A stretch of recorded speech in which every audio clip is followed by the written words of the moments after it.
For Wood County farmer Dave Baer, a limited window of opportunity in late May made the 2016 planting season fast and furious. And like many of his neighbors and farmers all over Ohio, those crops haven't seen more than one rain event since, until the morning of June 23rd. We got 1.9 inches, and then we used to say that it was $1 million rain when we got a good rain. This one was without a doubt $1 billion rain because we were in trouble. We're going into this corn's really going to start to take off and grow now, and it's going to require a lot of moisture.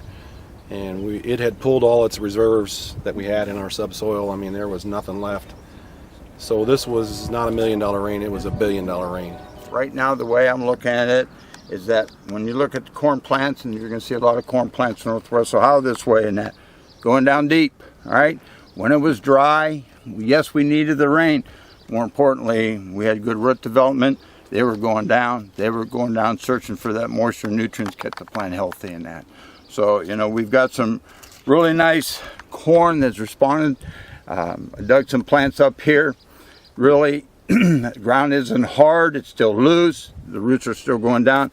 And that rain last night here is really going to be very beneficial. We ought to see this corn really probably increase in height, you know, by a foot in the next couple of days. So all is looking very good right now. As much as, you know, the fertilizer's been going on, he's really bumping up for the high yield. And, you know, when we start to have good, healthy root development like this, we're seeing above ground, good growth there. You know, with Mother Nature's help, sunshine, we're going to probably see good yield potential over here in that. So things were heard early on, but right now with the rain and having good root systems, that I feel that we're going to see catch up a little bit. We're going to see a good yield come this fall. With this plant, we're pushing around B6, okay? Growing conditions, a little humid today, and they're calling for this weekend to have higher temperatures. In the end of June, we know humidity is going to come back on us and that. Up here in the past, we have always talked about issues with northern corn leaf blight and gray leaf spot. The cooperator has told me that he has issues with gray leaf spot in that. In the past, he's looked at putting a fungicide on if it was needed, but for the most part, he goes back to his seed guide from whatever company he's trying to raise in. He looks at its tolerance rating to these different diseases and that.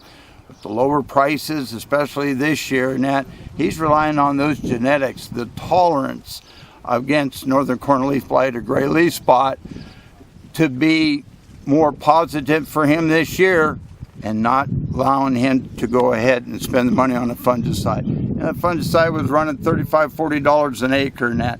The lower grain prices and that. Now's the time we need to be looking at our hybrids. If you're in this situation, that look at the tolerance rating before you make that decision to go ahead and spend the money on a fungicide in that. A little bit about, as you're seeing healthy corn plants here in the row, which we're seeing a lot of them, then all of a sudden, we come to this plant.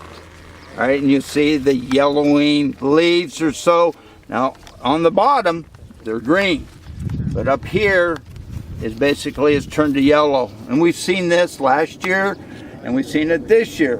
But more importantly to say is that on certain hybrids, they're going to have this issue. This issue is called rapid growth syndrome. All right, with rapid growth syndrome, basically, we have plenty of moisture. We got good fertility. We got sunshine in that. All right. The problem is we had a little bit of cool temperatures. Well, with those cool temperatures, it kept the plant from growing normally, and that kind of sidelined it, so to speak. But then as soon as that sun came up, that plant just literally tried to go ahead and shoot up real quick in that. Well, when we go ahead and do that, that basically that plant is reacting from one temperature, cooler temperatures to higher temperatures, and we're seeing what happens is with that rapid growth, these leaves here, and it's pushing up so fast, it wasn't allowing itself to go ahead and spread out from the whorl, and that was stuck in the whorl, okay? And now, eventually, this will come out of the whorl, and as it has right now, and it's shown it has been so, but it's so tight in here that's the reason. It's almost like it would start for a little bit of oxygen in that. The plant will recover, and it will grow to be typically like this one here. This hybrid has in the past shown a little bit about it.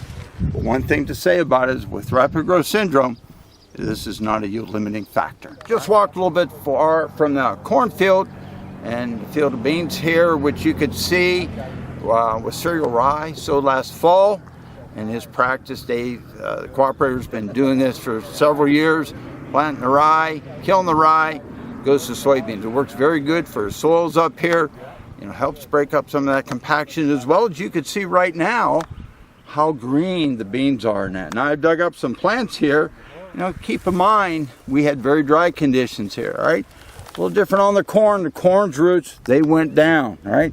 And they're searching for that moisture and the nutrients and continue to grow. Here on the soybeans, with rye here at the time in that we're not seeing as good as root development, not seeing as good nodulation as I like to see. Now, sometimes with good nodulation, the plant is able to produce its own nitrogen. Producing its own nitrogen, we have a lot better health, a lot more green beans, all right? This year, where we have a lot of yellow beans early, cooler temperatures, okay, the roots weren't producing nodulations, the nodules, and it ended up we had yellow beans stay that way for a while until it warmed back up again and the nodules were being formed. Now, so when we look at this field though, and you see the nice green color to these beans, these healthy beans here, a lot of it has to do with this rye holding the moisture, but at the same time, shallow as these roots are, they're picking up some of the organic nitrogen in that. A lot healthier environment, all right?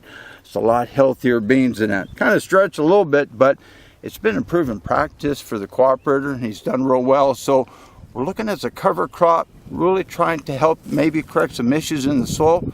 At the same time, we're building for a good foundation for soybeans to be planted into next year. Cereal rye, it's a very good product to use. This system works for the cooperator. One thing to keep in mind is we have all this trash out here. Probably might have to take, especially if we hit some dry conditions later on, we might see some bean leaf beetle feeding going on here. So, but then again, it's not going to cost you that much with a pyrethroid generic to come in here, generic insecticide to come in here and spray it. So all in all, it's a very good stand of beans. It's a very good system he's using, because in the bottom line, his yields are so much better come fall.